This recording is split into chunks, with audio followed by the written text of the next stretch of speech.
Good afternoon all. Thank you to all the organizers and all the speakers as well as the audience. I know tough times, need aa rahi hai sabko, but I hope to make my presentation interesting so that some new perspective can be given to you people.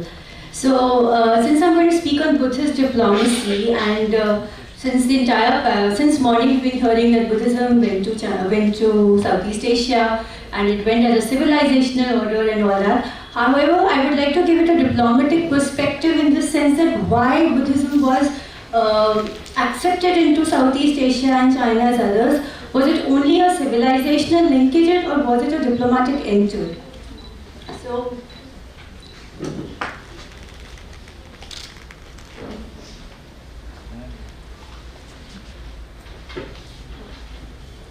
So, if I just introduce it, then Buddhism, Southeast Asia has actually been at the crossroads of the Maritime Silk Route. The Maritime Silk Route went from southern India to Southeast Asia and then to China. So, we could say that when it comes to Southeast Asia, both India and China have converged there in terms of a civilizational influence. But what we actually are looking at is, was this influence conquest or purely for commerce, as a lot of traders went to the Maritime Silk Route purposes, or was it an imposition of culture and ethics, or was it an imbibation or emulation of it? So one of the reasons that Buddhism was accepted in Southeast Asia was its provision of legitimacy to Southeast Asian rulers. This was very akin to what Confucianism gave to China as a kind of a legitimacy. Because Southeast Asia at that point of time was sort of a mandal. And this idea has even been corroborated by Amitav Acharya's researches, where he says that it was not exactly like a kingdom, yet it was also not like an laissez-faire land. So Buddhism brought some semblance of a political order to it and gave it a legitimacy to its rulers, which is why Buddhism was actively intercepted both by the rulers as well as the people.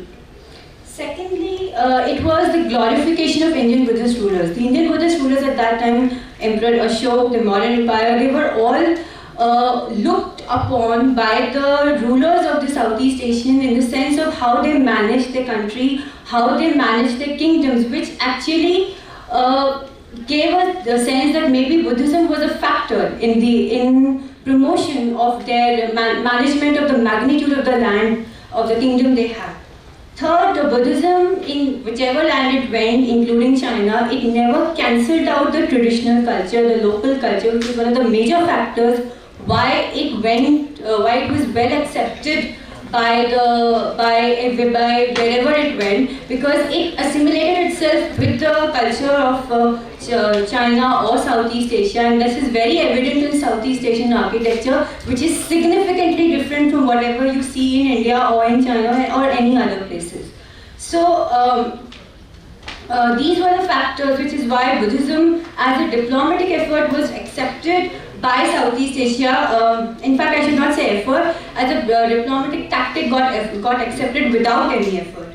So also, a lot of Southeast Asian people, the values that got imbibed into Southeast Asian culture were inspired by the Indians. For example, the Shwetgaon Pagoda, which is there, it has a story of two brothers coming from Ukkal. Now this place Ukkal has where different connotations. For example, some show that this place Ukkal was in Yangon, whereas the Pali records in India, they show that it came from, that this Ukkal was actually an Abhransh or a modified version of Utkal or Odisha. So these kind of values, they got assimilated into the Southeast Asian culture.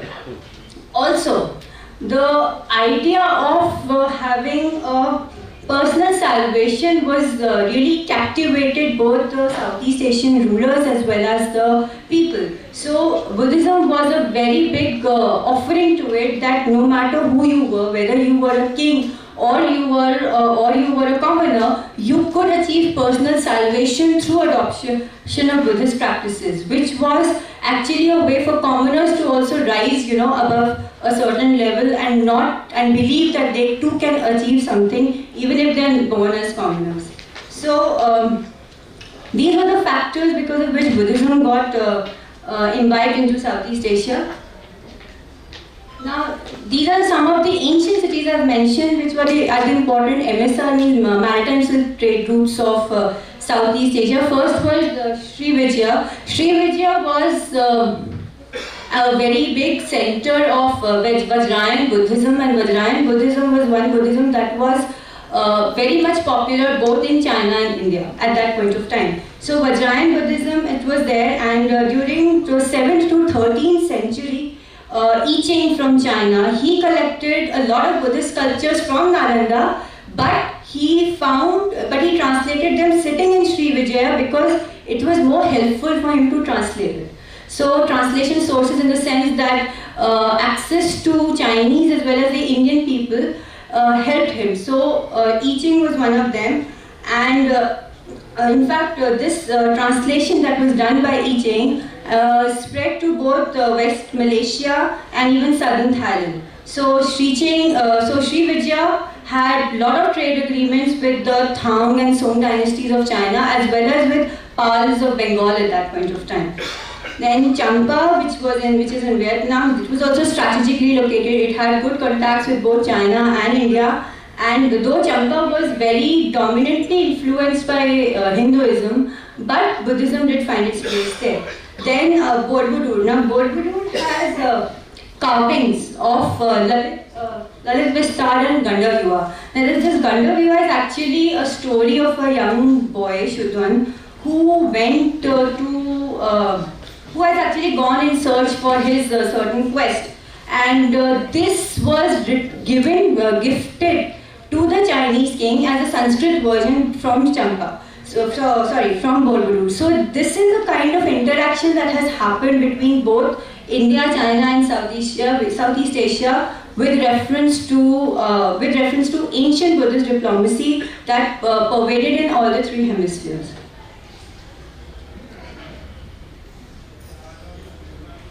If I talk about the current Buddhist diplomacy that's happening between India and China, China, and other nations, so we do see that India, a lot of summits has happened. We have the Global Buddhist Summit, we have had the Asian Buddhist Summit, we have Delhi Declaration, we have the relic diplomacy, where just very recently tooth and relics of Mogalan went from Sanchi to Thailand, and it was taken by them. So all these relic diplomacy is happening. However, what I'm trying to focus here on is the fact that excavations and all aside, India's Buddhist diplomacy is primarily focused on its geocultural approach, which is a very positive approach as compared to, if I come to my next slide, the Chinese approach. In China, they also have various associations. We have the Buddhist Association of China, we have the BRI related diplomacy, where you have the World Buddhist Council happened, and there was a surge of outreach to various Buddhist leaders. But in China, this Buddhism the diplomacy is managed by United Front Work Department, which is an organization of CCP. Now this means that when it works within the ambits of CCP. Working within the ambits of CCP implies that you cannot go beyond the party lines. You cannot adopt it as a free measure, unlike in India, where this diplomacy is only viewed as a cultural promotion of each other's culture. So this was one of the aspects where I feel that India has gained a lot. In fact, CCP actually forbids the practice of any religion for its members publicly. So whatever Buddhist diplomacy actions are taken by China, whether a utilization of Yunnan province they have, which is very close to the borders of Southeast Asia and Myanmar, or Kwangtung or Shenzhen, all these borders, they have